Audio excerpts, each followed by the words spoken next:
ও দুধে হিমচে শাক নিয়ে যাচ্ছি, বাপের বাড়ি এসছি, তাই থেকে নদীর শাক নিয়ে যাচ্ছি।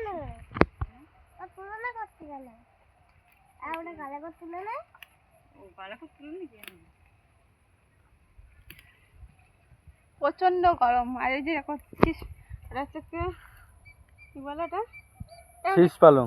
না না শীষ পালং না, এটা নদীর শাক বড় হয়ে গেছে। নদীর শাক, নদীর শীষ পালং না, ওই কাটো আর ডাটার মতন হয় ওরকম।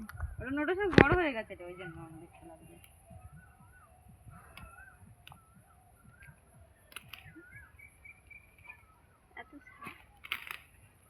আমার ঠাকুমা যদি এখানে আসে না, প্রত্যেকদিন এসে শাক তুলবে আর রান্না করে খাবে, বলো? হ্যাঁ, ঠাকুমাকে একদিন নিয়ে আসবে গাড়ি ভাড়া করে।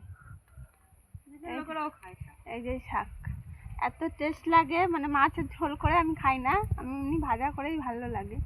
একটু মাছের ঝোল করে খাই। কেন সেদ্ধ করে, শাকটা সেদ্ধ করে আর পেঁয়াজ লঙ্কা সব ভেজে আর মাখলে ভালো লাগে, ভাজার থেকেও ভালো লাগে। আর শাশুড়ি হচ্ছে মাছ খাই। আমি এরকম ভাবে আছে, আমাকে ভিডিও করছে তাহলে তারা চুল খাচ্ছি, দেখ এখানে এমন জায়গায় চুল খাচ্ছি, তাই সব ভিডিও করছে।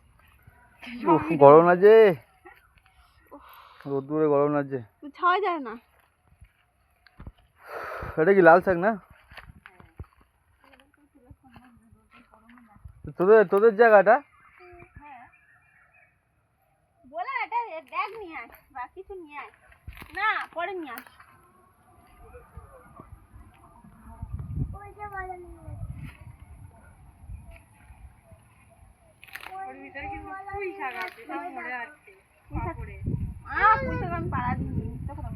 দেখতেই হবে না, ছোট ছোট এই দেখ, ছোট ছোট হয়ে আছে না, এই যে ছোট ছোট এই কচি কচি। হ্যাঁ, ওই নিম গাছ দেখাচ্ছে, ওই নিম গাছের ফুল হয়ে গেছে। পাতা নেবো, বড়া করে খাবো। আমাদের ওখানে দেখি না ওইদিন বলে পাতা বড়া করে খায়। আমরা তো সেদ্ধ করে ভাজা করে আমি বানিয়ে দেবো, তুই তারপরে খাইয়ে দেখি। আমি সেদ্ধ করে ভাজা করে খাই, সব কিছু বড়া খাবে। নোটে শাকের বড়া খায়, নোটে শাকের খাওয়ার নেই, এই সব কিছু বড়া খাওয়া যায়। দেখি নোটে শাক কুচিয়ে সব দেখি।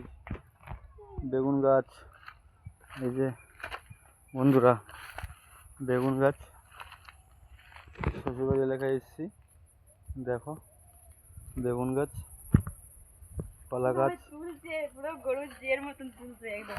এই যে দেখো আমাকেও দেখো, আমিও কেমন, আমাকে দেখতে পাচ্ছ আমি কি নিয়ে দাঁড়িয়ে আছি, দেখো সবাই শাক তুলে আমাকে কি দিচ্ছে, দেখো দেখেছো, গিফট দিচ্ছে আমাকে, এই যে গিফট দিচ্ছে।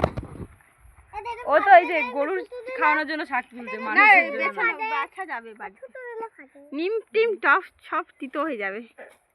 আর কটা তুলবো ব্যাস, তুই হাতে করে নিয়ে যা, এটা ওখানে কি করতে হবে। চলো নিয়ে আমরা ছোট ছোট করে ডোক কেটে কেটে, চলো আর লাগবে না, অনেক হয়েছে।